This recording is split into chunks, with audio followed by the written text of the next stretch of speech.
So student चलते हैं अब अपने नेक्स्ट क्लासिफिकेशन की तरफ। हमारा नेक्स्ट क्लासिफिकेशन है फार्माकोलॉजिकल क्लासिफिकेशन। सो ऐसे ड्रग्स जिनकी थेरेप्यूटिक एक्टिविटी हो, जो क्योर करने में काम करे किसी भी इलनेस को, वो फार्माकोलॉजिकल क्लासिफिकेशन के अंदर आएंगे।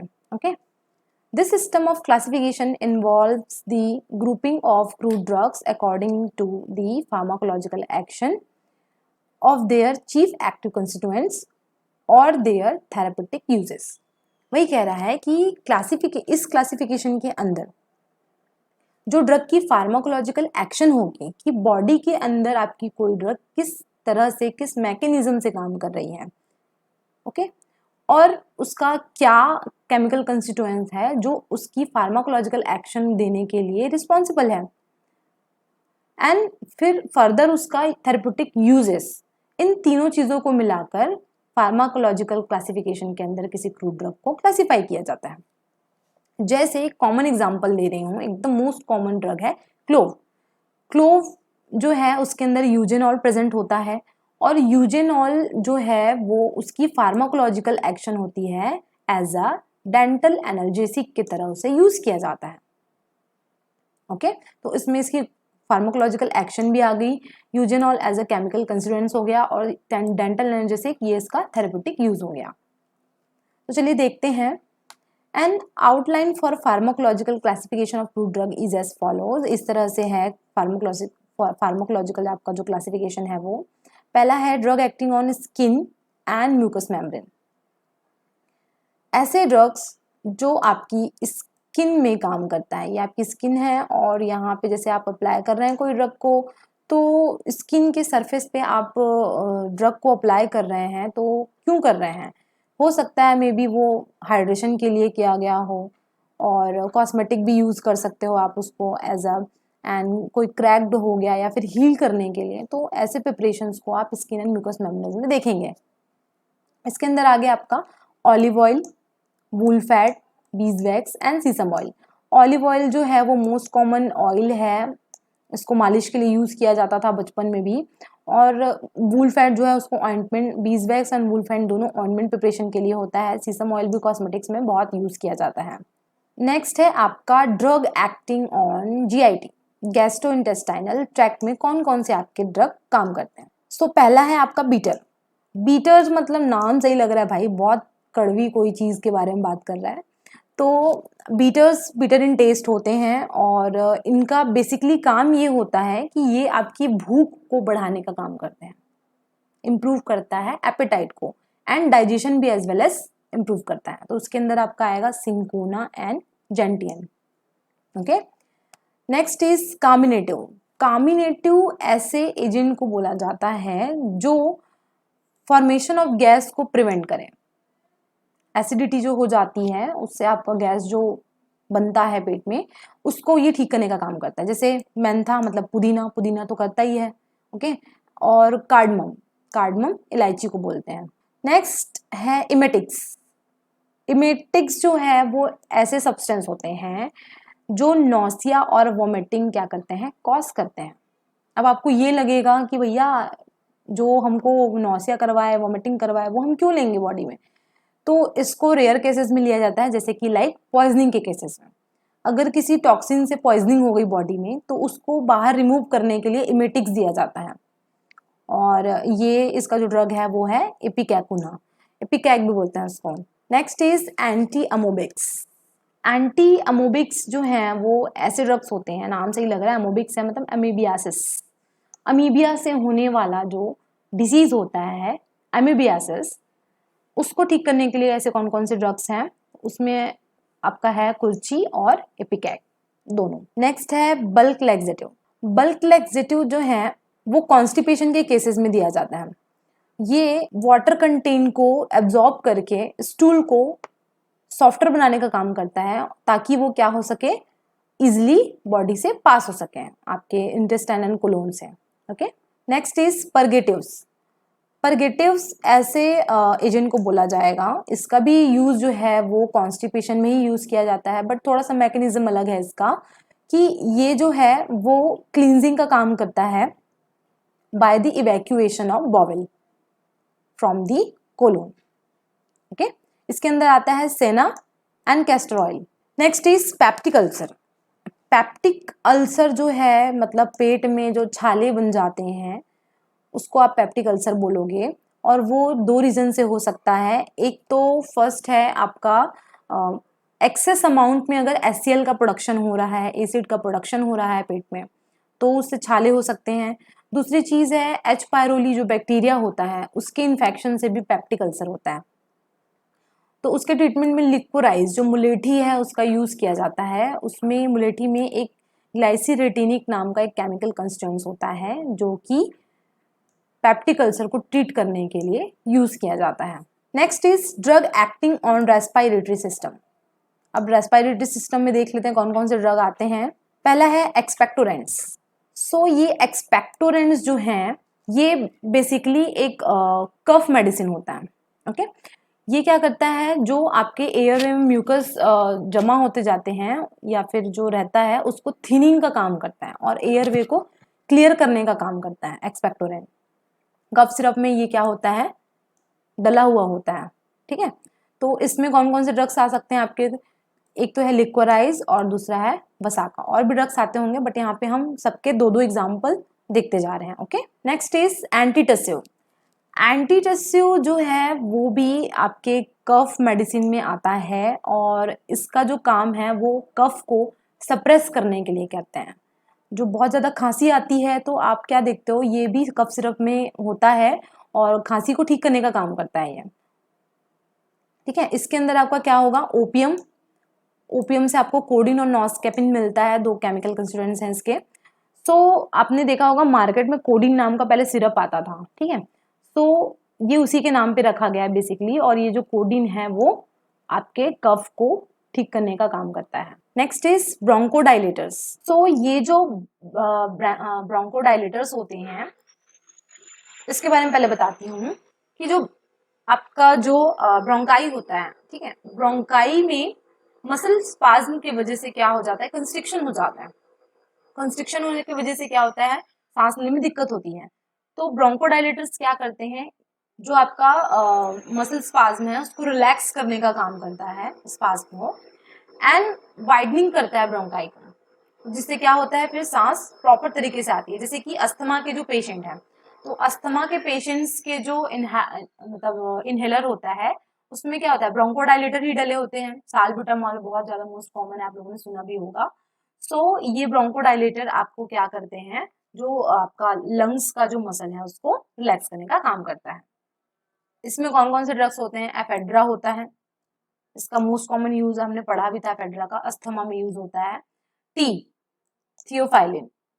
थियोफाइलिन इसका केमिकल कंस्टिट्यूएंट्स है टी का, तो इसको हम लोग एज ए ब्रोंकोडाइलेटर यूज करते हैं। Next is drug acting on cardiovascular system, CVS। Okay, so इसके अंदर आएगा आपका कार्डियोटॉनिक्स। कार्डियोटॉनिक ऐसे ड्रग को बोला जाता है जो आपके हार्ट मसल्स, मायोकार्डियम, उसकी एफिशिएंसी को इम्प्रूव करने का काम करता है। वो जो कॉन्ट्रैक्ट होता है मायोकार्डियम, आपका हार्ट का मसल जो कॉन्ट्रैक्ट, उसका कॉन्ट्रैक्शन जो होता है उसकी एफिशिएंसी को इम्प्रूव करेगा और उसको प्रॉपर वे में कॉन्ट्रैक्शन करेगा। अगर प्रॉपर वे में कॉन्ट्रैक्शन होगा तो क्या होगा, जो ऑल टिश्यूज और जितने भी जगह पे है वहां पे क्या होगा, ब्लड फ्लो प्रॉपर वे में हो पाएगा। ठीक है, तो इसके अंदर आता है आपका डिजिटालिस, ग्लाइकोसाइड के अंदर आता है ये, और स्क्विल, ये दोनों ग्लाइकोसाइड्स हैं। ओके, सो नेक्स्ट है आपका कार्डियक डिप्रेशन। कार्डियक डिप्रेशन नाम से ही लग रहा है डिप्रेस करने का काम कर रहा होगा, किसको, कार्डियक को।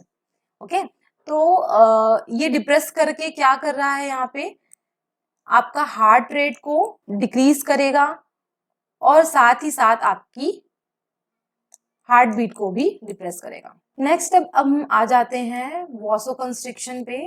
ये जो वासोकंस्ट्रिक्टर जो होते हैं, तो ये जो होते हैं वो क्या करते हैं, बीपी को, ब्लड प्रेशर को, बीपी इसको क्या करते हैं, बढ़ाने का काम करते हैं।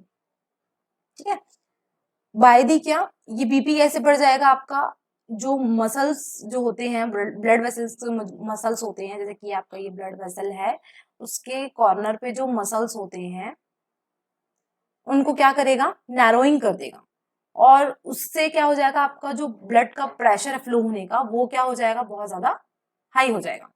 ओके, उसके अंदर कौन से ड्रग आते हैं, एर्गोट, जिसमें एर्गोटामीन होता है, इसका केमिकल कंस्टिट्यूएंट्स है ये, and ephedra. Next is anti hypertensive. Anti hypertensive जो हाइपरटेंशन को ट्रीट करने के लिए यूज किया जाता है। हाइपरटेंशन जो होता है मतलब हाई ब्लड प्रेशर, तो उसको ट्रीट करने के लिए जो हम ड्रग लेंगे उनका बेसिकली क्या काम होगा, हाई ब्लड प्रेशर है उसको क्या कर देगा, वो लो कर देगा, तो ये इसका काम हो गया। इसके अंदर कौन सा ड्रग है, राउल्फिया।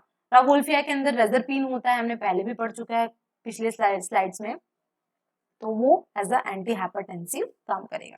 तो चलिए देखते हैं अब अपना नेक्स्ट क्लासिफिकेशन है drug acting on autonomic nervous system. तो ऑटोनॉमिक जो नर्वस सिस्टम होता है वो आप लोगों ने पढ़ा होगा। नर्वस सिस्टम के दो पार्ट होते हैं, एक तो सीएनएस होता है, एक एएनएस होता है। ऑटोनॉमिक इन्वॉल्यूटरी नेचर का होता है। इसके अंदर दो होते हैं, एक तो सिंपैथेटिक होता है, एक पैरासिम्पैथेटिक होता है। ओके, तो सिंपैथेटिक नर्वस सिस्टम जो होता है आपका, वो आपको फाइट और फ्लाइट के लिए प्रिपेयर करता है, मतलब तैयार रहने के लिए। जैसे आपको कभी मतलब सांप दिख गया कहीं पे, ठीक है, तो आप क्या करोगे, भागने के लिए तैयार हो जाओगे। तो ये आपका क्या होगा, जो भी आपके अंदर रिस्पॉन्सेज होंगे आपकी बॉडी के अंदर, वो सिंपैथेटिक नर्वस सिस्टम की वजह से होता है। और parasympathetic nervous system just opposite होता है। जैसे आप रात में सोने के लिए जाओगे तो क्या होगा, आपके अंदर बॉडी में रिस्पॉन्स, अगर बहुत ज्यादा एक्टिव रहोगे आप तो क्या होगा, नींद आएगी, नहीं आएगी। तो इसीलिए पैरासिम्पैथेटिक नर्वस सिस्टम क्या करता है, मतलब आपको कूल और काम रखता है। ओके, तो इसके अंदर कौन कौन से ड्रग्स है देखते हैं। एड्रेनर्जिक्स। एड्रेनर्जिक्स ऐसे ड्रग्स होते हैं जो क्या करते हैं, स्टिमुलेट करते हैं आपके न्यूरोट्रांसमीटर्स को, और साथ ही साथ आपका जो न्यूरोट्रांसमीटर्स में मेजर जो न्यूरोट्रांसमीटर होता है वो आपका एड्रेनलिन होता है और नॉर एड्रेनलिन होता है। और ये क्या करेगा, स्टिमुलेट कर रहा है, तो इससे क्या होगा, आपका जो ब्लड वेसल्स है उसमें बीपी को हाई करेगा, हार्ट रेट को बढ़ाएगा, फोर्स ऑफ कॉन्ट्रैक्शन भी इंक्रीज करेगा। सारी चीजों को ये क्या कर रहा है, स्टिमुलेट कर रहा है, पर्टिकुलरली हार्ट से रिलेटेड चीजों को। और आपका जो जीआईटी, ब्रोंकस और ब्लैडर, ये सारी चीजों को वो क्या करेगा, कम करने का काम करेगा, रिलैक्स करने का काम करेगा। ठीक है, सो एड्रेनर्जिक्स में ऐसे ड्रग आ गए, कौन कौन से होंगे, एफेड्रा, जैसे एफेड्रा है वो आपका एड्रेनर्जिक ड्रग है।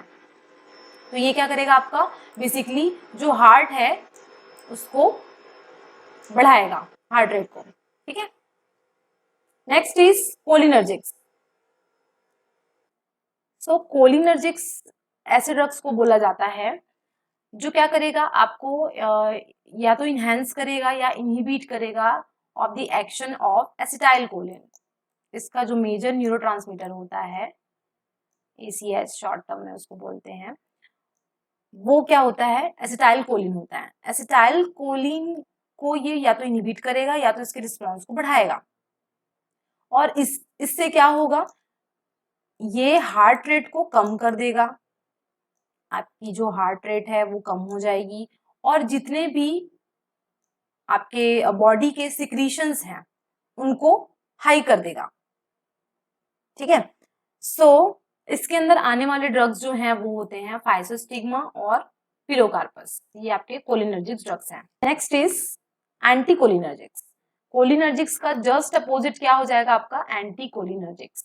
ओके, सो ये जो एंटी कोलिनर्जिक्स है वो आपके एसिटाइल कोलिन जो है न्यूरोट्रांसमीटर, उसको इनहिबिट करने का या ब्लॉक करने का काम करेगा। ओके, और एंटीकोलिनर्जिक्स को बेसिकली हम अस्थमा के केसेस में, पॉइजनिंग जो हो जाती है, जो आपके कीटनाशक जिसको ऑर्गेनोफॉस्फेट्स बोलते हैं, उससे जो बनता है कीटनाशक, उसके अगर कोई पॉइजनिंग हो गई तो क्या होता है, एंटीकोलिनर्जिक्स दिया जाता है। ठीक है, इसके अंदर आएगा आपका बेलाडोना और दतुरा। ओके, फिर देखते हैं अगला, drug acting on central nervous system.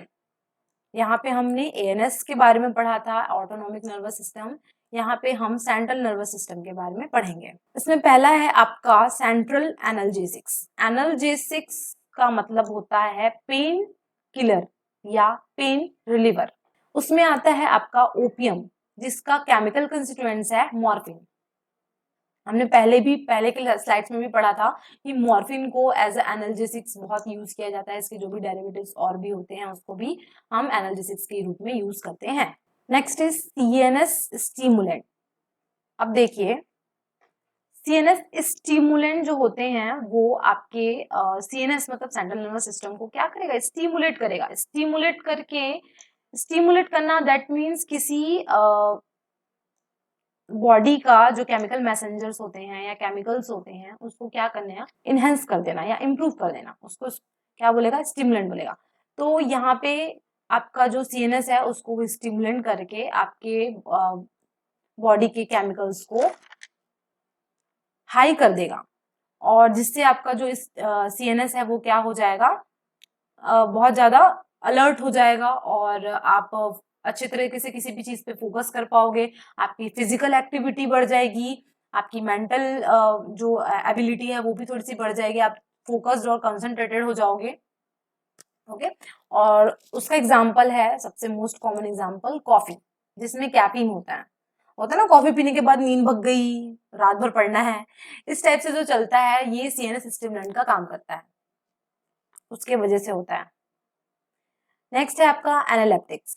Analeptics को भी आप एज अ सीएनएस स्टिमुलेंट की तरह ले सकते हैं, इसका भी सेम ही काम होता है, बट एनालेप्टिक्स जो है वो रेस्पिरेटरी स्टिमुलेंट का भी काम करते हैं और एज अ कन्वुल्जेंट भी होता है वो, इस वजह से मतलब रेस्पिरेटरी को भी डाउन करेगा और साथ में कन्वुल्जेंट दैट मीन्स थोड़ा सा आपको उससे प्रॉब्लम हो सकती है। देखते हैं अब अपना next classification, drug acting on autonomic nervous system, ANS. तो आप लोगों ने पढ़ा होगा बायोलॉजी की क्लासेस में कि जो नर्वस सिस्टम होता है वो दो टाइप का होता है, एक सीएनएस होता है और एक पेरिफेरल नर्वस सिस्टम होता है। पेरिफेरल नर्वस सिस्टम के अंदर आपका एएनएस आता है। एएनएस जो होता है वो आपका इनवॉलंटरी नेचर का होता है और जो सोमैटिक नर्वस सिस्टम होता है वो आपका वॉलंटरी होता है, जैसे कि मैं हैंड हिला रही हूँ, ठीक है, तो वो आपका सोमैटिक हो गया। ऑटोनॉमिक जो अपने आप होता है, इनवॉलंटरी नेचर का होता है, ठीक है। तो ऑटोनॉमिक नर्वस सिस्टम के अंदर बेसिकली दो पार्ट होते हैं, उसके दो टाइप में डिवाइडेड होता है वो। एक तो आपका होता है सिंपैथेटिक नर्वस सिस्टम, दूसरा होता है पैरासिम्पैथेटिक नर्वस सिस्टम। तो जो सिंपैथेटिक नर्वस सिस्टम है उसका क्या काम है, उसका काम ये है कि आपको किसी भी रेयर कंडीशन के लिए प्रिपेयर करना। जैसे कि सडनली आपने कोई सांप देख लिया, ठीक है, तो आपका क्या होगा, आपके बॉडी में थोड़ी सी गर्मी आ जाएगी, आप डर जाओगे और आपका हार्ट बीट बहुत तेजी से क्या होने लग जाएगा, चलने लग जाएगा। तो यहाँ पे आप क्या एकदम डर गए और भागने के लिए एकदम रेडी हो गए। सो यहाँ पे आपकी क्या कंडीशन है, आपके बॉडी में जो भी रिस्पॉन्सेज दे रही है वो क्या हो रहा है, सिंपैथेटिक नर्वस सिस्टम की वजह से हो रहा है। लेकिन जो पैरासिम्पैथेटिक नर्वस सिस्टम है वो जस्ट अपोजिट होता है। जैसे कि आपको रात में नींद आ रही है, आप सोने जा रहे हो, तो अगर आपके बॉडी में आप अलर्ट रहोगे, आप रिलैक्स नहीं हो पाओगे, तो क्या आपको नींद आएगी, नहीं आएगी। तो पैरासिम्पैथेटिक नर्वस सिस्टम का काम यही होता है कि आपके बॉडी को कूल और काम रखना, ठीक है। तो ये एक छोटा सा बेसिक था, बाकी डिटेल हम उसके अपने बाद के क्लास में पढ़ेंगे, ठीक है। तो पहला है हमारा एड्रेनर्जिक्स। एड्रेनर्जिक को सिंपैथोमिमेटिक्स भी कहा जाता है और ये ऐसे ड्रग्स होते हैं जो बॉडी के नर्व को स्टिमुलेट करने का काम करते हैं। स्टिमुलेट कैसे करेंगे, by the help of chemical messengers. Chemical messengers जो होते हैं वो एक टाइप के केमिकल्स होते हैं जो या तो हो सकते हैं हार्मोन्स हो या तो कोई न्यूरोट्रांसमीटर हो, जो एक नर्व से दूसरे नर्व में मैसेज ट्रांसफर करने का काम करते हैं, वो केमिकल मैसेंजर्स हैं। तो ये क्या किया, स्टिमुलेट किया नर्व को, और स्टिमुलेट हो जाने के बाद क्या कर रहा है, बॉडी के सिंपैथेटिक नर्वस सिस्टम को क्या कर रहा है, इंटरफेयर कर रहा है। जैसे कि आपका हार्ट रेट जो है उसको वो बढ़ा देगा, हार्ट रेट बढ़ गई, बाकी जो आपका ब्रोंकस है, ब्लैडर है एंड आपके जीआईटी का सिस्टम है, वो सबको रिलैक्स कर देगा।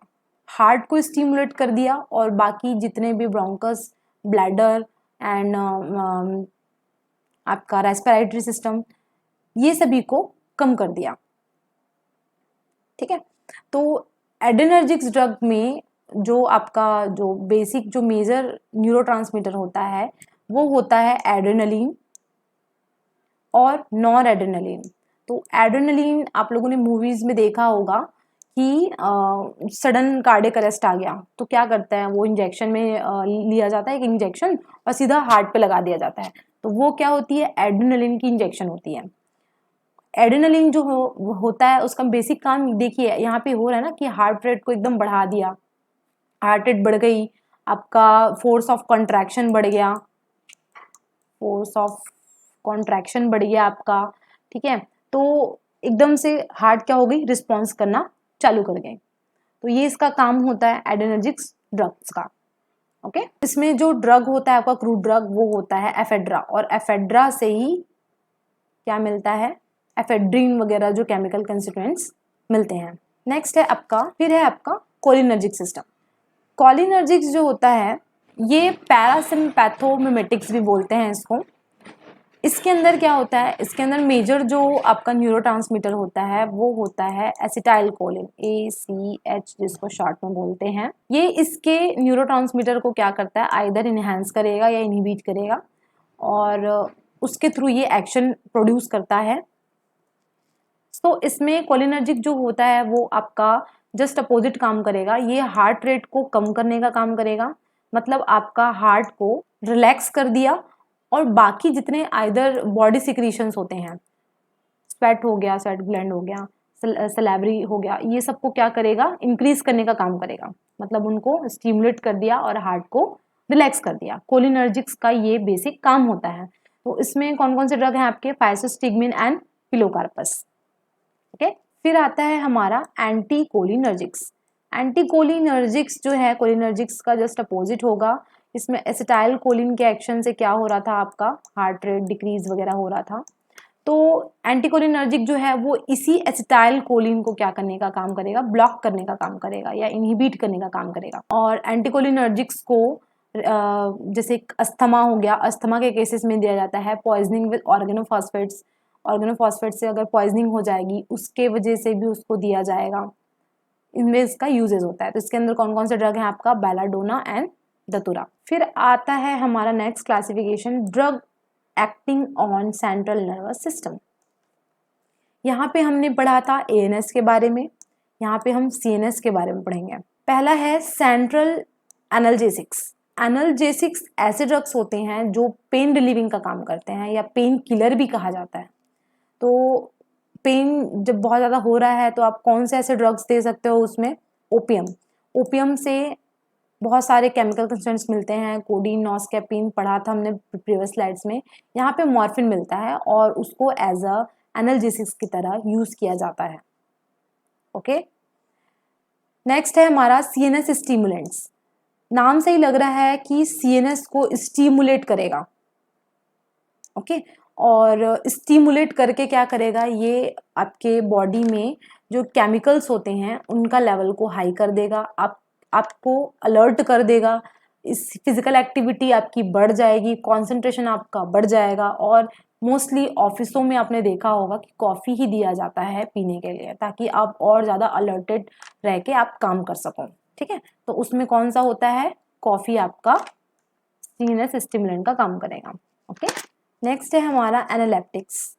एनालेप्टिक्स को भी इन जनरल में CNS स्टिमुलेंट की तरह भी कहा जाता है और इसका यूजेस जो है वो रेस्पिरेटरी स्टिमुलेंट के लिए भी यूज़ किया जाता है एनालेप्टिक्स को। तो इसके अंदर आपके ड्रग्स आ जाते हैं नक्स, वोमिका एंड कैम्फर। नेक्स्ट है हमारा CNS डिप्रेशन। नाम से ही लग रहा है CNS को डिप्रेस करने का काम करेगा। ठीक है, तो भाई CNS को डिप्रेस करने की क्या ज़रूरत है, तो डिप्रेस करने की ज़रूरत तब होगी जब कोई पर्सन है वो बहुत ज़्यादा डिस्टर्ब हो, एंजाइटी में हो, स्ट्रेस में हो, तो उसे क्या किया जाएगा, CNS डिप्रेशन दिया जाएगा ताकि वो क्या करे, रिलैक्स हो सके और काम हो सके, उसकी फिजिकल एक्टिविटी कम हो जाए, वो स्ट्रेस लेना कम कर दे। ओके, तो इसके अंदर कौन कौन से ड्रग्स हैं? ओपियम, उसमें आपका केमिकल स्टिमुलेंट्स होता है मॉर्फिन एंड कोडीन। नेक्स्ट है आपका हायोसाइमस। अब देखते हैं आगे हेलुसिनोजेंस। इसके अंदर हम पढ़ते हैं, ये ऐसे ड्रग्स होते हैं जो बहुत रेयर कंडीशन में दिया जाता है, जैसे कि किसी पेशेंट को बाइपोलर डिसऑर्डर है, मेनिया है, पागलपन है, या फिर सिजोफेनिया है। सिजोफेनिया मतलब आपको कोई चीज नहीं है फिर भी आपको लगता है कि वो है। स्प्लिट ऑफ मतलब आपको क्या हो रहा है? भ्रम हो रहा है, भ्रम की स्थिति में। तो ये क्या होते हैं? हेलिसोजेनिक्स जो होते हैं, वो इस कंडीशंस में क्या किया जाता है, उस पर्सन को ट्रीट करने के लिए इस ड्रग्स को दिया जाता है। उसके अंदर कौन कौन से हैं? Cannabis and Poppy latex. आगे बढ़ते हैं, आगे है आपका एंटी स्पाज्मोडिक्स। स्पाज्म क्या होते हैं? आपके बॉडी में अचानक से कोई क्रैम्प्स हो गया या फिर मसल में बहुत ज्यादा पेन है तो उसको आप स्पाज्म बोलेंगे। ठीक है, तो इसमें कौन कौन से ड्रग आते हैं? एक तो आपका स्मूथ मसल रिलैक्सेंट, तो इसमें नाम में दिया हुआ है आपका स्मूथ मसल्स को रिलैक्स करने का जो काम करेगा वो स्मूथ मसल्स रिलैक्सेंट्स होंगे। और जैसे आपका इंटेस्टाइन हो गया, आपका मतलब ओवरी और यूरिनरी ब्लैडर, ये सारी चीज़ें जो हैं अगर वहाँ बहुत ज़्यादा आपको पेन है या फिर स्पाज्म हो गया तो वो सबको रिलैक्स करने के लिए ओपियम, जिसमें पैपावरिन होता है, वो दिया जाता है और दतुरा दिया जाता है। फिर है स्केलेटल मसल रिलैक्सेंट्स। यहाँ पे स्मूथ मसल्स को रिलैक्स करने का काम कर रहा था और यहाँ पे ये स्केलेटल मसल्स को क्या करेगा? रिलैक्स करने का काम करेगा। जैसे क्यूरेर, मैंने बताया था कि एंशिएंट टाइम में लोग जो एरो होता था, इसको एरोरूट पॉइजन भी बोलते थे क्यूरेर को, तो उसमें लगा देते थे और क्या होता था फिर वो स्केलेटल उसके मसल्स जो हैं जो आपको मतलब एक्टिविटी के लिए स्ट्रेंथ प्रोवाइड करता है, वो रिलैक्स हो जाते थे और वो वहाँ पे हलचल कुछ भी नहीं कर पाता था। तो ये स्केलेटल मसल रिलैक्सेंट है जो क्यूरेर को होता है। तो चलिए आगे देखते हैं। आगे है हमारा नेक्स्ट क्लासिफिकेशन है एंटी मलेरियल्स। मलेरिया के ट्रीटमेंट के लिए जो दिया जाएगा उसमें सिंकोना होता है और आर्टिमिसिया होता है। नेक्स्ट है आपका एंटी कैंसर। कैंसर आप सभी को पता होगा कैंसर क्या होता है। कैंसर ऐसे सेल्स जो होते हैं जो जिनका ग्रोथ होते ही जाता है, अनकंट्रोल ग्रोथ होता है उनका, और उसके वजह से वो एक कैंसरस फॉर्म कर लेता है। उसको ठीक करने के लिए विंका, कैम्प्टोथिका और टैक्सस जैसे ड्रग्स जो हैं, क्रूड ड्रग्स, उनका यूज किया जाता है। विंका के अंदर हमने पढ़ा था विनक्रिस्टिन और विनब्लास्टिन होता है जो एज एंटी कैंसर यूज किया जाता है। कैम्प्टोथिका में कैम्प्टोथिसिन होता है, टैक्सस में टैक्सोल होता है। ये तीनों बहुत ही इंपॉर्टेंट क्या है? एंटी कैंसर क्रूड ड्रग्स हैं। नेक्स्ट है आपका एंटी रूमेटिक्स।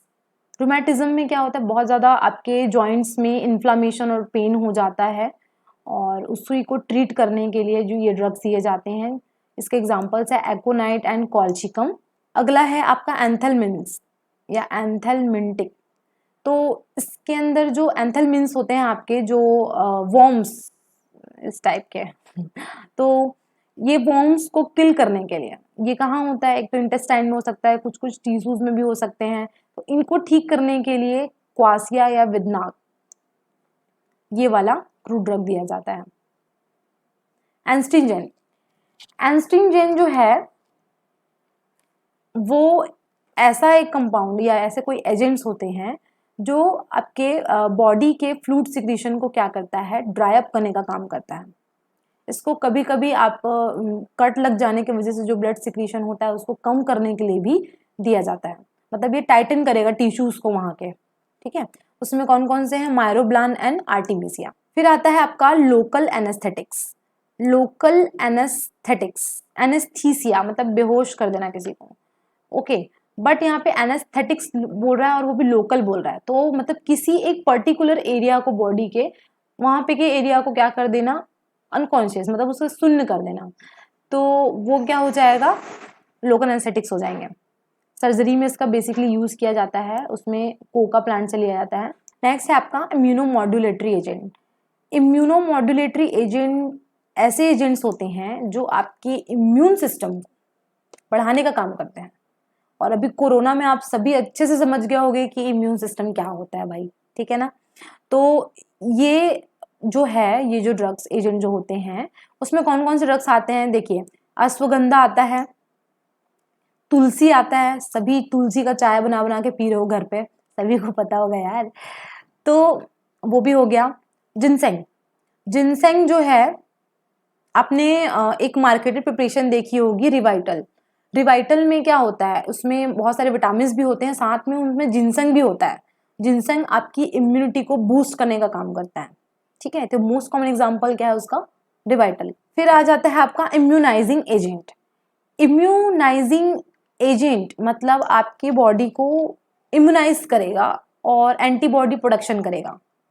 जैसे वैक्सीन, वैक्सीन आपका क्या करता है, उसका बेसिक काम क्या है, आपके अंदर एंटीजन भेजा गया किसी भी माइक्रो ऑर्गेनिज्म का हो या कोई टॉक्साइड्स हो, उसे आपके बॉडी में भेजा गया और फिर वहां से आपके एंटीबॉडी ने उसे रिकॉग्नाइज किया और उसके थ्रू वहां से उन्होंने क्या किया, एंटीबॉडी का आपके बॉडी में प्रोडक्शन हुआ और बेसिकली क्या हो गया, किसी डिसीज से लड़ने की आपको ताकत मिल गई और फिर आप बार बार क्या नहीं होगे, उससे बीमार नहीं पड़ोगे। तो ये आपका वैक्सीन और टॉक्साइड हो जाता है। सेरा का मतलब होता है सीरम, किसी एनिमल के ब्लड से कलेक्ट किया जाता है सीरम को, जो कि जिसमें क्या हो, इम्यूनाइजिंग प्रॉपर्टी हो। नेक्स्ट क्लासिफिकेशन है ड्रग एक्टिंग कीमोथेरेपेटिकली, ऐसे केमिकल जिनका थेरेपेटिक यूजेस हो, उसको कीमोथेरेपी में यूज किया जाता है। जैसे कि एग्जांपल है आपका एंटीबायोटिक्स, तो किसी माइक्रो ऑर्गेनिज्म में ऐसे केमिकल्स होते हैं जो उन्हीं के अगेंस्ट उनके लिए प्रिपेयर किया जाता है। जैसे मोस्ट कॉमन एग्जांपल हो गया आपका एमॉक्सिसिलिन, सर्दियों में क्या देते हैं आपको डॉक्टर, एमॉक्सिसिलिन दे देते हैं खाने के लिए, तो वो एक एग्जांपल हो जाता है एंटीबायोटिक का। चलिए बढ़ते हैं इसका एडवांटेजेस की तरफ। अब इसके एडवांटेजेस क्या हो सकते हैं फार्माकोलॉजिकल क्लासिफिकेशन के, तो स्पेशल एडवांटेज इसका ये है कि if even chemical constituents of the crude drug are not known, they can be classify properly on the basis of therapeutic और फार्माकोलॉजिकल यूजेस। सबसे बड़ा एग्जांपल इसका और एडवांटेज जो है वो ये है कि हमने अभी ड्रग्स जो पढ़े उसमें हमने कुछ कुछ के केमिकल कंस्टिट्यूएंट्स देखे, बाकियों के नहीं पढ़े। क्यों? क्योंकि वो हम बाकी डिटेल स्टडी करेंगे और जो केमिकल कंस्टिट्यूएंट्स हैं वो आपको नहीं पता, बस आपको ड्रग पता है कि यार सेना ले लो या इसबगोला ले लो, उससे आपको लैक्सेटिव का काम करेगा वो, तो आपको क्या पता है, उसके यूजेस पता है। लैक्सेटिव का काम करेगा वो, आपको उसके फार्माकोलॉजिकल एक्शंस पता है। तो क्या हो गया, आपको केमिकल तो पता ही नहीं है, लेकिन ये आपका एडवांटेज है कि आप उसे क्लासीफाई कर पा रहे हैं कि उसका लैक्सेटिव यूज है और आप उसे कॉन्स्टिपेशन में दोगे, तो ये उसका थेरेपेटिक यूजेस के बेसिस पे आपने क्या कर दिया, उसको क्लासीफाई कर दिया, जबकि आपको उसका केमिकल कंस्टिट्यूएंट्स नहीं पता था। ठीक है, अब डिसएडवांटेज देख लेते हैं। तो पहला है regardless of morphology, taxonomical status और chemical nature, the drugs are group together provided they exhibit similar pharmacological uses। तो इसमें ये कह रहा है कि आपको किसी भी ड्रग का क्या है, मॉर्फोलॉजी नहीं पता, टैक्सोनॉमिकल स्टेटस और उसका केमिकल नेचर भी नहीं पता, फिर भी वो क्या है, ग्रुप्ड हैं एक साथ।